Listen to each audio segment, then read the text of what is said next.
Assalamualaikum warahmatullahi wabarakatuh. Alhamdulillahirabbil alamin wa bihi nasta'in wa ala umuri dunya waddin.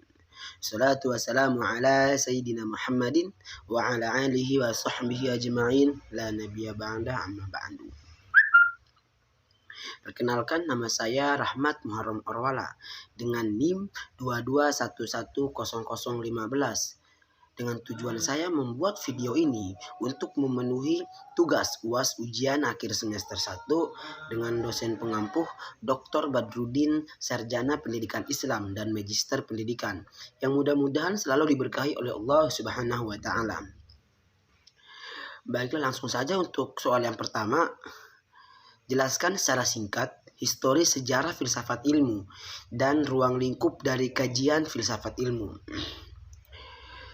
Baiklah, sebelum kita menjelaskan dari sejarah filsafat ilmu dan ruang lingkup dari kajian filsafat ilmu, kita harus mengetahui sejarah dari filsafat dan juga sejarah dari ilmu.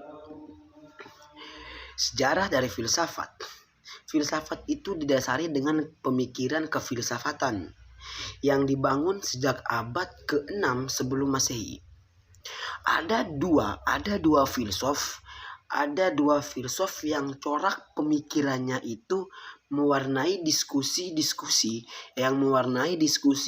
filsafat sepanjang sejarah perkembangannya, yaitu Herakleitos dari tahun 475 sampai dengan 535 sebelum Masehi kalau nggak salah, dan juga Parmenides dari tahun 475 sampai 540 sebelum Masehi. Dan untuk ilmu, kebanyakan pembahasannya itu mengacu kepada pemikiran filsafat barat. Dan kalau kita berbicara soal filsafat ini terbagi menjadi beberapa periode.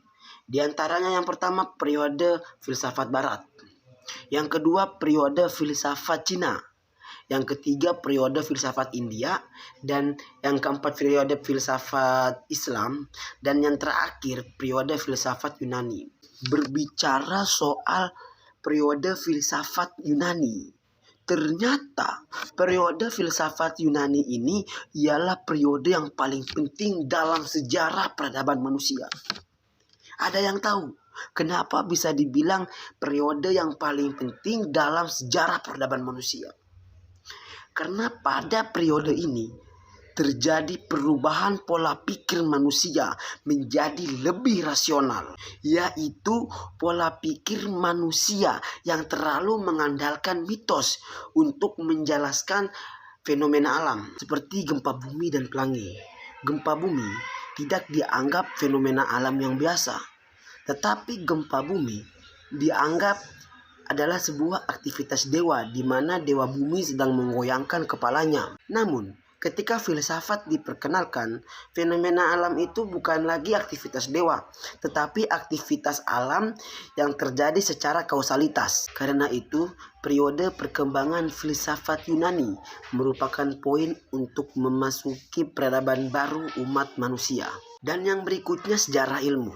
Sejarah ilmu seperti sekarang ini tidak dilakukan secara mendadak, tetapi dilakukan secara bertahap. Karena untuk memahami sejarah ilmu, mau tidak mau harus dilakukan secara pembagian atau klasifikasi secara periodik. Karena setiap periode itu menyimpan ciri khas tertentu dalam sejarah ilmu itu. Begitulah histori sejarah filsafat ilmu. Dan kalau kita masuk ke ruang lingkup kajian filsafat ilmu, kita perlu memahami dulu. Kita perlu memahami apa pengertian dari ruang lingkup filsafat ilmu. Nah, ruang lingkup filsafat ilmu itu adalah suatu ruang yang membatasi lingkup pembahasan dari filsafat ilmu, yang digunakan untuk memberikan batasan pada pengalaman manusia. Dan untuk kajian dari filsafat ilmu itu perlu menjawab persoalan dari ontologis, epistemologis, dan aksiologis. Baiklah, untuk soal nomor 2 itu jelaskan secara singkat hakikat filsafat menurut para ahli. Nah, di soal nomor 2 ini saya mengambil seorang filsuf yaitu Plato. Bernama Plato. Plato adalah filsuf pertama yang memiliki sebuah pandangan teoritis yang lebih luas dan lengkap tentang filsafat. Dan secara hakikat filsafat menurut Plato itu bukan terletak pada kenyataan atau penampakan lahiriah yang terbatas, tetapi pada keluhuran ide yang bersifat mendasar. Dan untuk soal nomor 3 yaitu jelaskan epistemologi, aksiologi dan juga ontologi. Epistemologi adalah ilmu yang meliputi sumber sarana dan tata cara untuk menggunakan sarana tersebut untuk mencapai pengetahuan ilmiah. Sedangkan aksiologi adalah ilmu yang meliputi nilai-nilai yang bersifat normatif dalam pemberian makna terhadap kebenaran dan kenyataan. Sedangkan ontologi adalah ilmu yang meliputi apa hakikat ilmu, apa hakikat kebenaran dan kenyataan dengan pengetahuan ilmiah yang tidak terlepas dari persepsi filsafat tersebut tentang apa dan bagaimana sebuah filsafat itu. Dan untuk soal yang keempat, bagaimana metode berpikir ilmiah saudara? Kalau metode berpikir ilmiah menurut saya itu didasarkan dengan logika sih yang bersifat deduktif dan induktif, atau upaya untuk mencari fakta atau ide yang tidak diketahui sebelumnya. Mungkin cuman itu sih kalau berbicara metode berpikir ilmiah dari saya pribadi. Soal nomor 5, jelaskan secara singkat filsafat bahasa dan penggunaannya. Filsafat bahasa. Jadi dalam filsafat analitik itu mengkaji sifat bahasa, hubungan antara bahasa, penggunaan bahasa, dan juga dunia.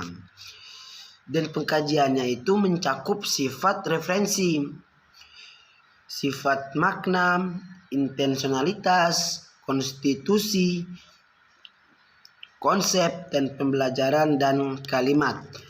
Dan untuk kegunaannya itu sangat penting dalam kehidupan dan kegunaan ilmu bahasa adalah pengetahuan atau penyelidikan dengan akal budi mengenai hakikat bahasa, sebab asal dan hukumnya.